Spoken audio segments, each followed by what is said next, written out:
Olá, família da Vila! Como é bom a gente estar aqui mais uma vez e hoje nós estamos encerrando a nossa série de 4 vídeos sobre pais vocacionados.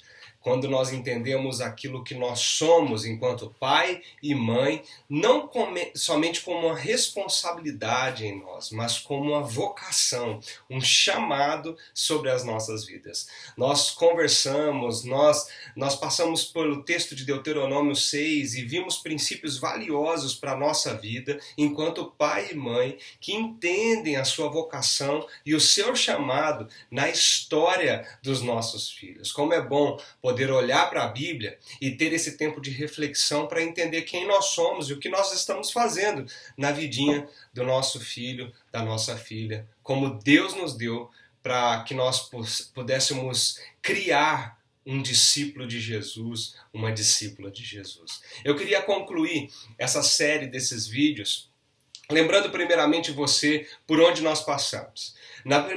No primeiro vídeo nós conversamos um pouquinho que pais vocacionados amam profundamente a Deus.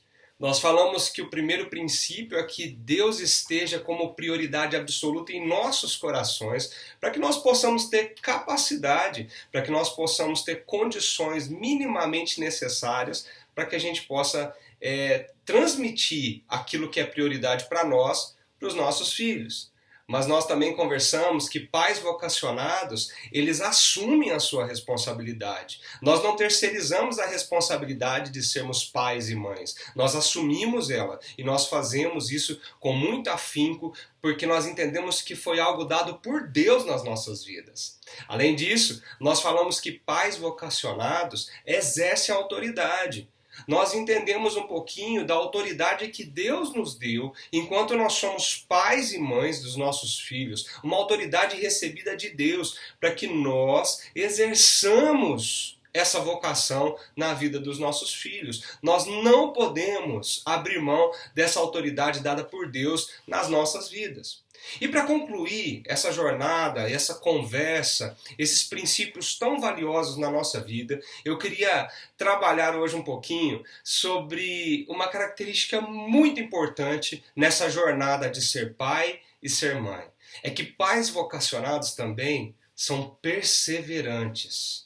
Eu quero voltar lá naquele texto que nós estamos usando como texto base para esses princípios, que é o texto de Deuteronômio, no capítulo 6. E vamos voltar no versículo 7. Eu quero ler de novo com você.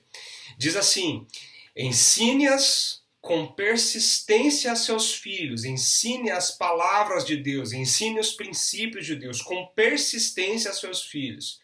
Converse sobre elas quando estiver sentado em casa, quando estiver andando pelo caminho, quando se deitar e quando se levantar. Eu quero ler de novo. Ensine-as com persistência a seus filhos. Inculque isso na mente e no coração de seus filhos.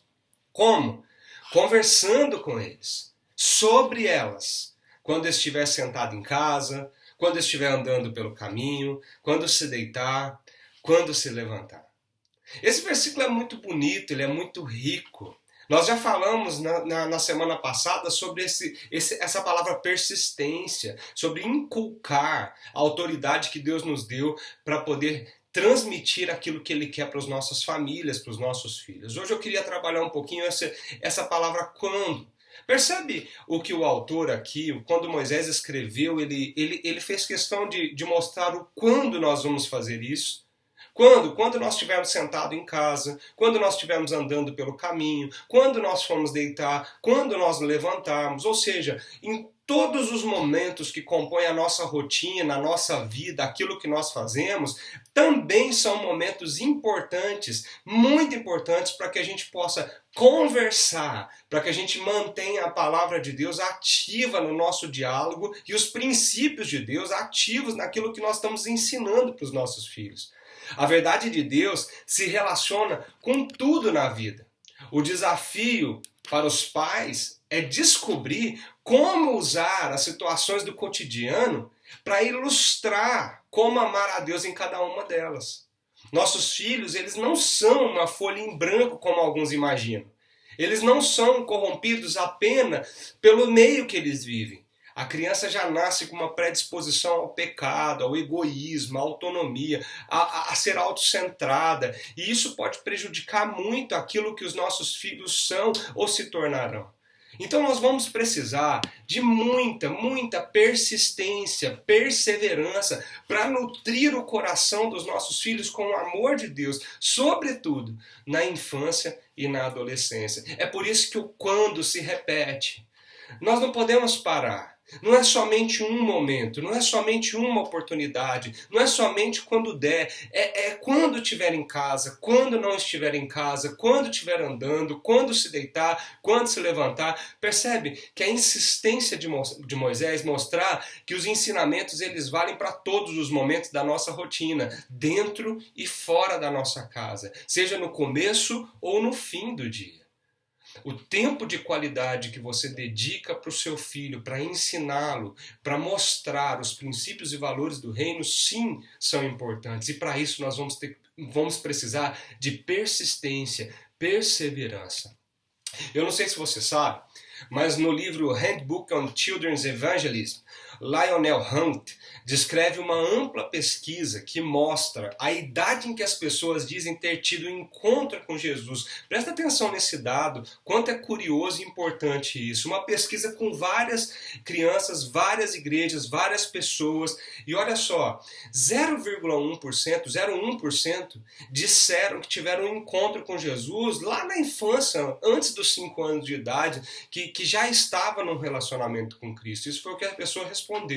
85% dos entrevistados disseram que tiveram esse encontro com Cristo dos 5 aos 15 anos de idade, que isso era nítido, que eles lembravam desse encontro. Somente 10% dos 15 aos 30 anos e 4% só após os 30 anos de idade. Percebe que na faixa dos 5 aos 15 anos, ou seja, a infância e a pré-adolescência e adolescência, foi a faixa de idade mais citada onde os entrevistados tiveram um encontro genuíno com Jesus. Sabe o que significa?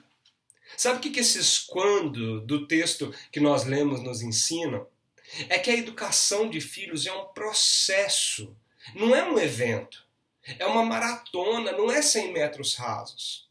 Essa faixa de idade que nós estamos trabalhando aqui, os nossos kids, as nossas crianças, os nossos teens, os nossos adolescentes, eles são a golden hour, é a faixa de idade mais preciosa. Eles estão com o coração preparados e prontos para receber o Evangelho e se apaixonar por Jesus. Mas quem vai fazer esse trabalho?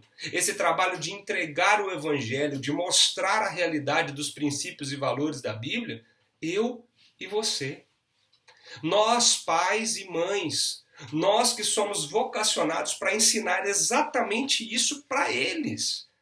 Então, não pense que são momentos pontuais na vida deles, pouquíssimos momentos, que vai fazer com que eles reconheçam quem Deus é. Mas isso é um processo longo, isso não é um evento, é um processo longo, não é uma maratona. Aliás, é uma maratona, não é 100 metros rasos. São quilômetros, são anos. Educar é uma arte de perseverança e de paciência. Educar é a capacidade de repetir as mesmas coisas o tempo todo, até que isso sim seja inculcado na cabeça deles. Eu sei, não é fácil. Eu sei que às vezes perdemos a paciência, às vezes pensamos que nós não vamos dar conta, às vezes nós falamos assim, chega, eu não consigo, às vezes nós tentamos, insistimos, mas parece que nada persiste, mas nós precisamos entender que quando nós estamos na direção que Deus nos aponta, nós estamos semeando dia após dia. Quando estamos dentro de casa, quando estamos fora de casa, quando nós nos deitamos, quando nós levantamos, nós não vamos ver frutos imediatos. Nós não vamos ver mudanças significativas e instantâneas. Educar nossos filhos é uma arte de amar com persistência irresoluta. Muitos pais optam pelos caminhos mais fáceis, Caminhos de mudança imediata do comportamento, sem compromisso com a mudança do coração das crianças. Muitos pais se perdem achando que tudo vai acontecer da noite para o dia, mas quando caem em si, percebem que não, que isso realmente foi uma maratona, que isso é um processo, que isso demora uma vida às vezes. Então use essa faixa dos 5 aos 15 anos de idade, essa faixa de idade tão preciosa, que é a responsabilidade que nós temos.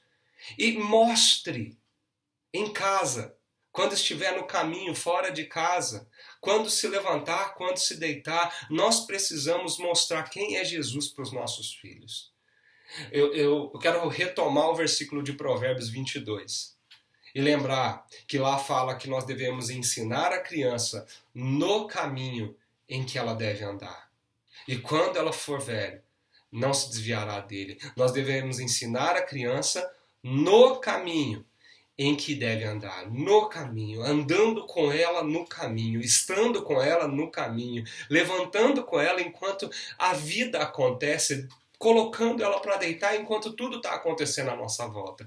Precisamos de persistência, precisamos de perseverança, porque esse é um trabalho de tempo, de anos. É um trabalho que exige de nós muito e muito tempo de dedicação.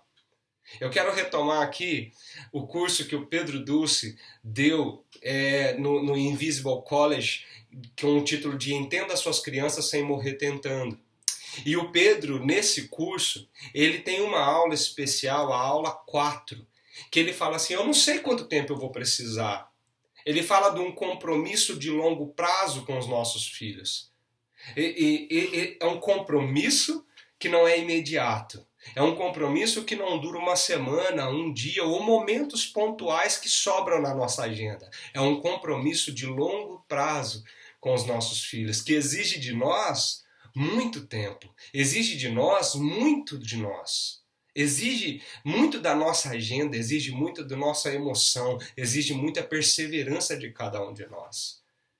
Eu não sei se você conhece o livro Desafio aos Pais do Paul Tripp, mas é um livro incrível sobre a criação dos nossos filhos, sobre como a graça do Evangelho nos ajuda nessa tarefa, nessa vocação e nesse chamado que nós temos de Deus.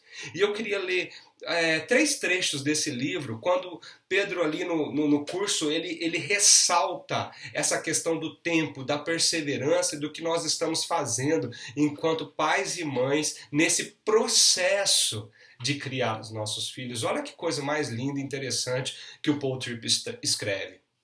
Desejamos que a missão de pai seja uma série de eventos únicos e não de um processo vitalício. Por isso, em momentos de disciplina, nos preparamos mentalmente, intensificamos as emoções e acreditamos que se formos duros e barulhentos o bastante e se elaborarmos ameaças suficientemente graves, venceremos e nossos filhos mudarão instantaneamente. Ouvi de muitos pais e mães a seguinte frase: pô, já tentei tudo o que você sugeriu e não funcionou. Minha pergunta a essa altura é sempre a mesma. Como que você sabe? Como que você sabe que não funcionou? Percebe o que o Paul Tripp está contando aqui? Que às vezes nós achamos que a mudança dos nossos filhos, ela vem em resposta a quão barulhento nós somos e quão sério é o nosso castigo, quão difícil de suportar é a disciplina que a gente coloca sobre os nossos filhos em momentos curtos, espaço de tempos, momentos pontuais no nosso dia. Parece que nós não entendemos, nós não nos conformamos que não é eventos, uma série de eventos, uma série de disciplinas, uma série de ensinamentos. Se trata de um processo vitalício, um processo que dura a vida inteira. E às vezes nós falamos como esse pai e mãe falou para Paul: eu já tentei de tudo, nada funciona. E a pergunta hoje tem que ser a mesma: como que a gente sabe que nada funcionou? Como que a gente sabe que não está funcionando? Ele continua dizendo assim: o Evangelho de Jesus Cristo oferece o modelo definitivo da missão para a qual Deus nos chamou como pais. Pense em como Deus, o Pai, promove a mudança em nossa vida como seus filhos. Graças à obra completa de Jesus, nós somos recebidos na família de Deus como filhos, com todos os direitos e privilégios. Fomos totalmente justificados e plenamente aceitos, mas não estamos completos, pois uma mudança colossal precisa acontecer em nós. Deixe-me colocar dessa forma. O poder do pecado foi destruído, mas o pecado ainda se faz presente e será progressivamente erradicado. A palavra mais importante da última oração é progressivamente. É essencial compreender o seguinte: a obra de justificação do Pai é um evento único, mas sua obra de transformação é literalmente um processo vitalício.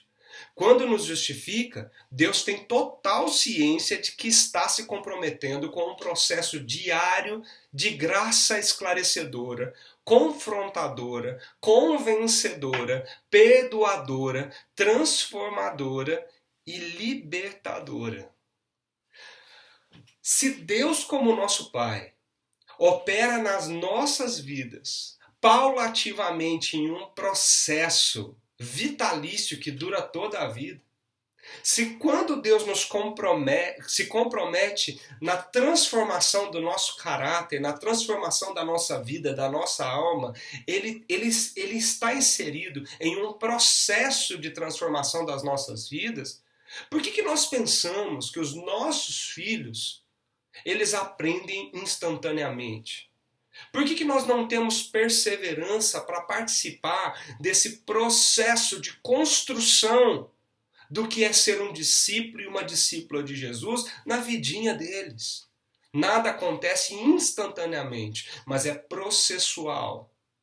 É algo que vai acontecendo no decorrer da vida. E é por isso que se exige tanto de mim e de você. Porque não existe um período onde você tem que dedicar todas as suas forças e pronto, acabou aquele período, você pode lavar as suas mãos. Enquanto você for pai e mãe, ou seja, enquanto existirem filhos na sua vida, esse processo continua. Porque é o processo de Deus alcançar o coração dele com a graça e transformar a vida dele. E essa transformação vem pelo Evangelho, que você e eu vamos oferecer a ele todos os dias, dia após dia, dentro de casa, no caminho, fora de casa, ao se deitar, ao levantar. Lembra que o versículo fala? Ele ainda fala assim: importante mudar sua postura mental e espiritual, deixando de considerar a missão de criar filhos como uma série de encontros corretivos desconectados e passando a encará-la como um processo vitalício e contínuo, visto que a mudança costuma ser um processo e raramente um evento único. Você não deve esperar dos encontros com seus filhos um dramático desfecho transformacional. São raras as vezes em que a mudança é resultado de um momento dramático. Sendo assim, há conversas parciais e momentos inacabados, mas em cada um deles você está transmitindo ao seu filho sabedoria, expondo-lhe o seu próprio coração, desenvolvendo sua autoconsciência e avivando a sua consciência, dando-lhe um maior discernimento de Deus, construindo uma cosmovisão bíblica e em todos esses momentos proporcionando ao Espírito de Deus oportunidades de realizar em seus filhos e por eles aquilo que você não pode fazer. Eu não me canso de dizer que a obra de transformação do coração é exclusivamente de Deus através do Espírito Santo. Mas o instrumento para que ele opere essa obra sou eu, é você, como pai, como mãe, vocacionados para essa tarefa, dia após dia. À medida que as situações vão acontecendo, à medida que as coisas acontecem na vida deles, nós somos os instrumentos de Deus para que a palavra de Deus, o Evangelho de Jesus chegue ao coração dele e ele entenda o quão pecador ele é e o quanto ele precisa da graça, do perdão de Jesus, o quanto ele precisa ser transformado, assim como eu e você precisamos. E quando nossos filhos compreenderem isso num processo durante a sua vida, o coração dele será salvo e ele amará Jesus acima de qualquer coisa na sua história e na sua vida. O Pedro, ele conclui o curso dele dizendo assim que formar crianças resume-se à seguinte lição: pessoas inacabadas, nós, os pais, os professores, os pastores, sendo usadas por Deus como agentes de transformação na vida de pessoas inacabadas. Nós estamos nesse processo ainda de transformação, esse processo que o Espírito Santo está operando no nosso coração. E nós somos instrumentos de Deus para que esse processo se aplique na vida dos nossos filhos. Essa é a grande vocação de ser pai e ser mãe. É ser o instrumento de Deus para ensinar para esses pequeninos a palavra, os ensinos, a verdade, o caminho. É ensinar para esses pequeninos os valores do reino de Jesus. É ensinar para eles a amar Jesus enquanto eles observam o nosso relacionamento com o Pai, com o nosso Senhor Jesus Cristo. O Pedro conclui assim: ser responsável por uma criança, seja como mãe, pai, professor ou pastor, é dispor-se a esgotar seu tempo, dons, energia, recursos, como instrumento de Deus na vida dos pequenos, em uma batalha diária pela fidelidade do seu coração e da sua adoração. As palavras do Pedro são fortes. As palavras dele são fortes porque ele fala: é esgotar o nosso tempo, os nossos dons, esgotar as nossas energias, esgotar os nossos recursos para que nós possamos ser um instrumento de Deus na vida deles, na vida dos nossos filhos. Essa é a nossa vocação. Esse é o nosso chamado. Qual que é o propósito de Deus na vida dos nossos filhos? Qual é o propósito de Deus na vida dos nossos pequenos? Qual é o propósito de Deus na sua vida enquanto pai, enquanto mãe? O que você mais deseja para o seu filho e para a sua filha? Se Jesus hoje estivesse te perguntando o que você mais deseja para o seu filho e para a sua filha, o que você quer que eu faça? Qual seria a sua resposta? Meu querido, minha querida, com certeza a minha resposta para Jesus é o motivo das minhas orações todos os dias. Senhor Jesus, salva os meus filhos. Alcança o coração deles. Transforma o caráter deles. E façam deles pessoas que amem profundamente o Senhor. Isso que eu pediria para ele. Eu queria ler mais uma frase do Pedro, para que a gente possa encerrar toda essa conversa nossa que nós tivemos aqui nesses vídeos. O pastor Pedro Dulce fala o seguinte: a missão central dos pais. A missão central dos pais. Pais que são vocacionados, entenderam isso. É criar filhos que encarem todos os aspectos da vida como discípulos de Jesus. Não se engane. Essa forma de viver não é natural a ninguém. Por isso, eles não somente precisam aprender que isso é verdade, como também devem admitir sua necessidade da graça, do resgate, do perdão e da capacitação de Deus. A pergunta que resta é: você está trabalhando para ser usado por Deus para fazer de seus filhos discípulos? Eu queria repetir essa pergunta para você, para a gente terminar. Você está trabalhando para ser usado por Deus para fazer de seus filhos discípulos de Jesus? É isso que você está fazendo quando dedica o seu tempo, os seus dons, os seus recursos, a sua energia, esgotando tudo que você é, tudo que você tem, para que eles entendam? Você está trabalhando para isso? Que a nossa oração seja essa: Senhor, faz o meu filho conhecer o seu amor. Eu posso ter errado, mas eu sei que existe perdão e chance de ter uma nova vida. Eu quero o que o Senhor quer para os meus filhos. Então, me ajuda a influenciar pessoas com seu amor, que um dia me alcançou, e que as pessoas ouçam, vejam e sejam impactadas com seu amor em mim. Que os meus filhos ouçam, vejam e sejam impactados com seu amor em mim. Tire um tempo, gaste mais um tempo, reflita sobre esses princípios, reflita sobre esses 4 princípios que nós conversamos aqui, do que significa ser um pai e uma mãe vocacionada que entende essa responsabilidade. E dedique-se nessa tarefa tão linda que Deus colocou na tua mão. Uma missão que começou quando seu filho nasceu, mas que só termina na eternidade. Que Deus te abençoe muito.